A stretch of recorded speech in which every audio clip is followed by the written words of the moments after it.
Nah, guys, kembali lagi di channel Aprisitorus, di mana channel ini akan memberikan diri kamu suatu informasi baik dari pekerjaan, asmara, keuangan, serta kehidupan diri kamu secara general. Sebelum saya memberikan suatu informasi dari berbagai aspek yang barusan saya katakan tadi, saya juga mengingatkan kepada teman-teman, informasi yang saya berikan terhadap diri kamu bukan suatu acuan untuk kamu ambil dan untuk kamu terima. Saya hanya bisa memberikan diri kamu suatu informasi berdasarkan kartu yang saya pegang ini. Diri kamu hanya bisa berencana terhadap kehidupan kamu, akan tetapi di balik dari informasi dan perencanaan tersebut, lagi-lagi yang menentukan adalah Sang Pencipta.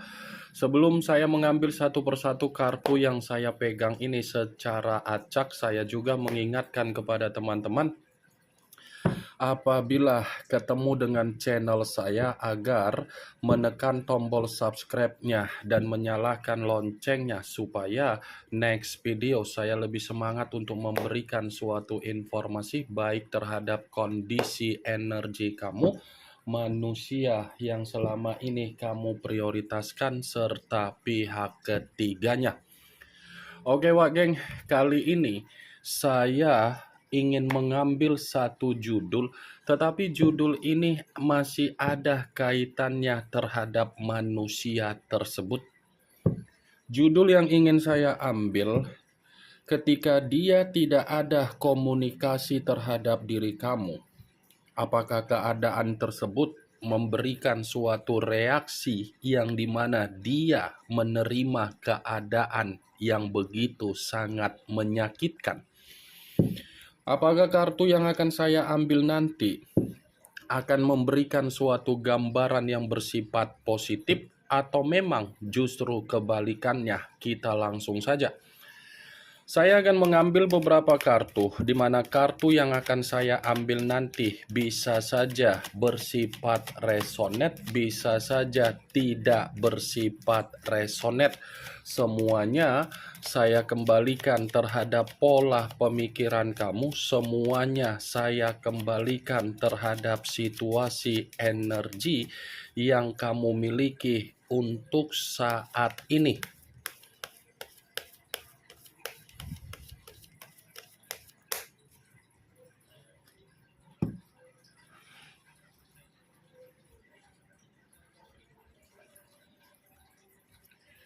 Muncul kartu ini.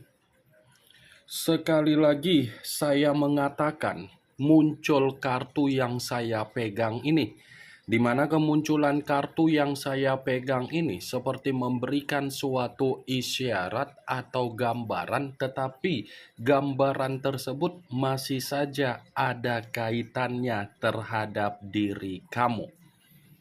Saya berbicara dari apa yang barusan saya katakan, itu belum mengarah terhadap judul yang saya ucapkan tadi. Kartu ini masih ada kaitannya secara energi kamu di atas dasar kondisi komitmen.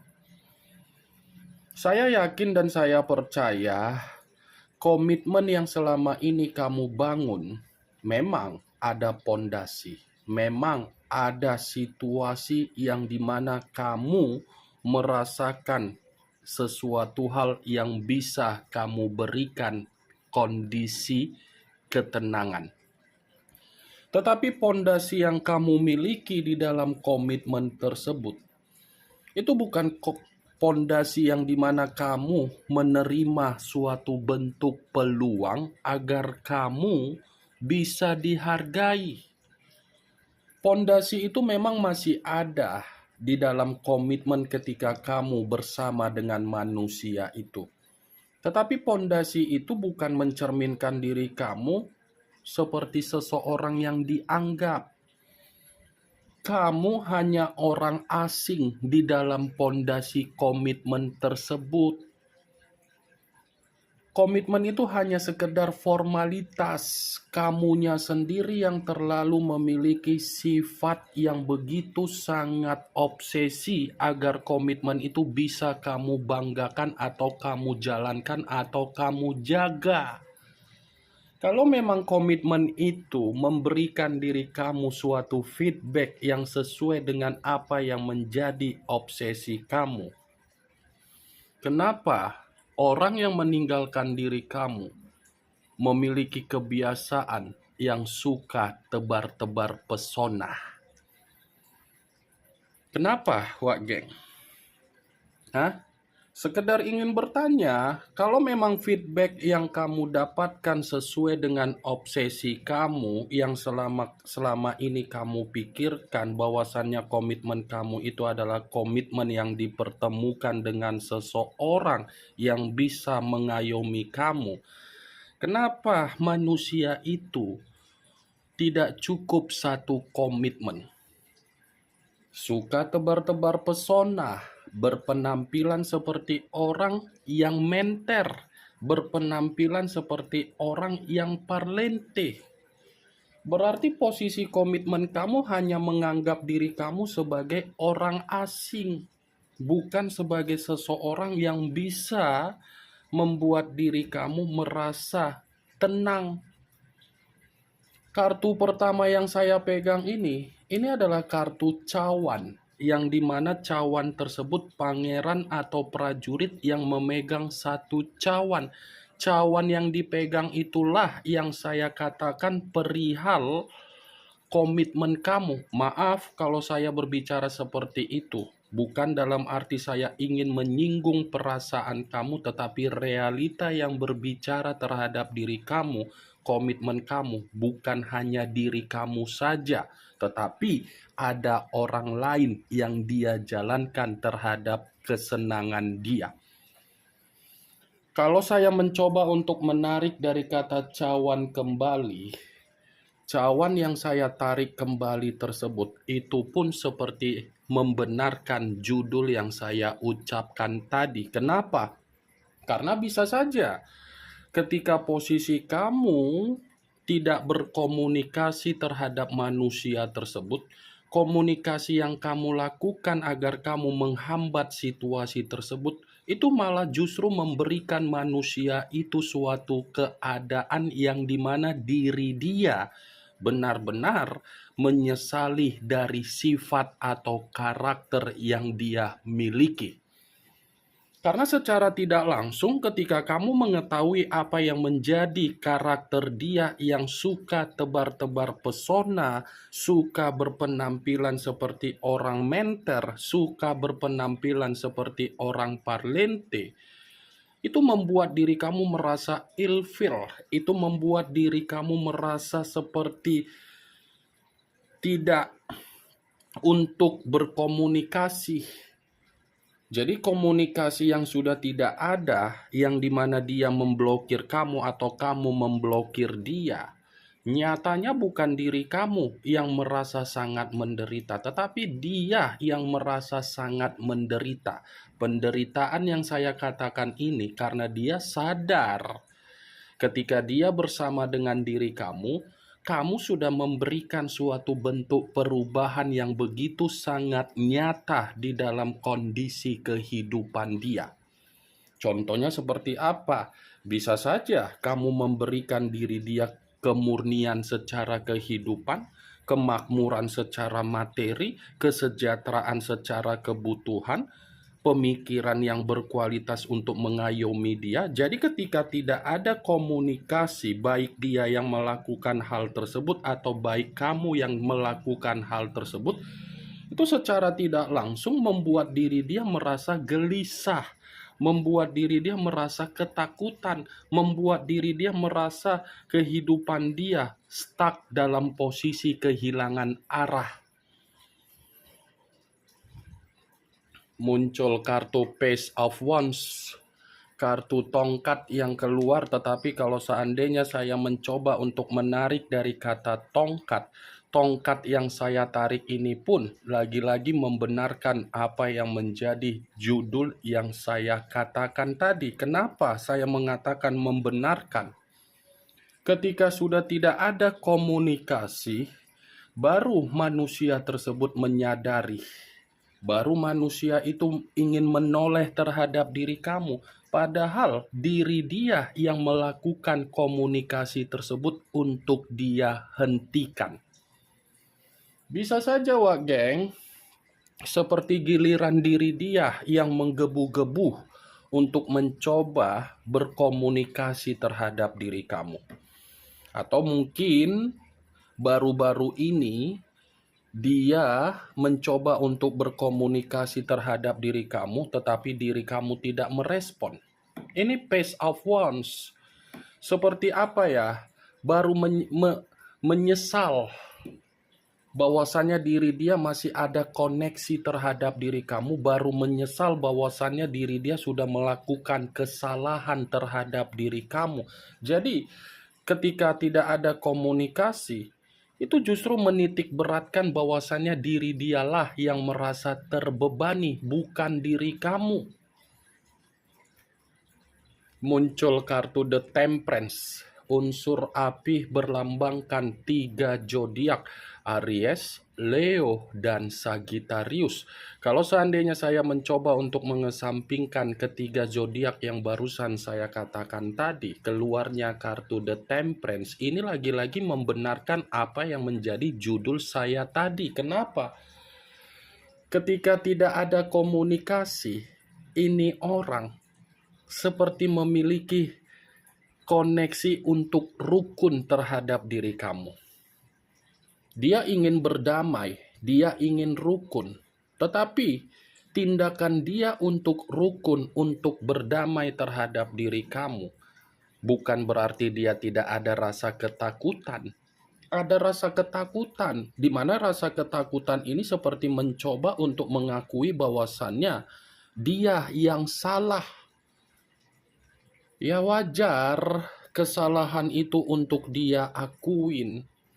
Karena berbicara mengenai perubahan hidup, kamu sudah memberikan manusia itu perubahan hidup. Jadi perubahan hidup yang pernah kamu lakukan, yang pernah kamu berikan, baik itu secara materi, baik itu secara kebutuhan, baik itu secara pemikiran, baik itu secara waktu, baik itu secara batin atau mental, dia masih menyimpan situasi tersebut, Wak Geng. The Temperance, walaupun saya mengatakan bahwasannya manusia itu akan mencoba untuk membuka kembali komunikasi yang sudah tidak ada untuk ada, belum tentu perkataan yang barusan saya katakan tadi bisa kamu benarkan. Kenapa? Karena The Temperance ini pun bisa memberikan suatu kondisi yang dimana diri kamu masih sulit untuk rukun, masih sulit untuk berdamai, masih sulit untuk memaafkan. Muncul kartu The High of Priestess. The High of Priestess, yang dimana kemunculan kartu ini selalu saya katakan sebagai kartu yang mengarah terhadap perkataan pendeta. Kalau seandainya saya mencoba untuk menarik dari kata pendeta, pendeta yang saya tarik ini lagi-lagi membenarkan apa yang menjadi judul saya tadi. Kenapa? Walaupun sudah tidak ada komunikasi, bayangan kamu masih menyiksa diri dia. Bayangan kamu masih menghantui dia. Pergerakan dari intuisi kamu, pergerakan dari feeling kamu, pergerakan dari batin kamu, itu masih saja membuat diri dia merasa terhakimi. Jadi komunikasi yang sudah tidak ada, baik itu dia yang melakukan ataupun tidak, baik itu dari kamu yang melakukan, bukan berarti ini orang secara spiritual ada ketenangan. Justru diri dia seperti orang yang gerasak gerusuk. Justru diri dia ini seperti orang yang masih ingin penasaran bagaimana keadaan kamu. Muncul kartu Six of Pentacles. Kartu koin yang keluar, tetapi kartu ini terdiri dari 6 koin. Kalau seandainya saya mencoba untuk menarik satu koin dari ke-6 koin tersebut, satu koin yang saya tarik ini pun masih membenarkan apa yang menjadi judul tersebut. Kenapa? Ya bisa saja kalau tanpa ada komunikasi yang sengaja dia lakukan, itu justru membuat diri dia kondisi kehidupan dia mengambang. Seperti masih memikirkan diri kamu. Seperti masih mencoba untuk memberikan keyakinan, kalau seandainya seperti ini, apa reaksinya? Kalau seandainya begini, apa reaksinya? Nih, dia masih mengharapkan komunikasi agar kamu memberikan reaksi. Muncul kartu Ten of Wands, kartu tongkat yang keluar, tetapi kartu ini terdiri dari 10 tongkat. Kalau seandainya saya mencoba menarik satu tongkat dari ke-10 tongkat tersebut, satu tongkat yang saya tarik ini lagi-lagi masih membenarkan apa yang menjadi judul yang saya katakan tadi. Kenapa? Tidak ada komunikasi terhadap diri kamu, itu membuat diri dia secara tidak langsung merasa terbebani. Tidak ada komunikasi terhadap diri kamu, itu secara tidak langsung membuat diri dia merasa runtuh. Tidak ada komunikasi terhadap diri kamu, itu seperti membuat diri dia sangat kacau. Tidak ada komunikasi terhadap diri kamu, itu membuat diri dia kepikiran bagaimana kehidupan kamu. Muncul kartu Ace of Swords, kartu pedang yang keluar. Tetapi kalau seandainya saya mencoba menarik kata pedang tersebut, pedang yang saya tarik ini pun lagi-lagi masih membenarkan judul yang saya katakan. Kenapa? Walaupun sudah tidak ada komunikasi, dia ini masih menyimpan yang namanya ketulusan dari diri kamu. Dia masih membayangkan ketika kamu memberikan kebaikan. Dia masih menyimpan atau masih merenung dari tanggung jawab yang pernah kamu berikan. Secara tidak langsung, geng, kartu Ace of Swords ini seperti berbicara, manusia itu memang memiliki sifat keegoisan. Tetapi sifat keegoisan yang dia miliki, dia tidak bisa memungkiri bahwasannya dia ini pun masih menyimpan perasaan terhadap diri kamu. Jadi walaupun sudah tidak ada komunikasi baik yang dia lakukan ataupun baik kamu yang melakukan, bukan berarti dia merasa ada ketenangan. Justru kebalikannya, ini yang ingin saya sampaikan terhadap diri kamu dari berbagai kartu yang saya pegang ini. Kemunculan kartu Ace of Swords sebagai kartu terakhir yang ingin saya katakan terhadap diri kamu, sebagai kartu kesimpulan yang ingin saya sampaikan terhadap diri kamu. Yang positif ambil, yang negatif buang. Sekian dulu informasinya. Salam kartu tarot, salam zodiak.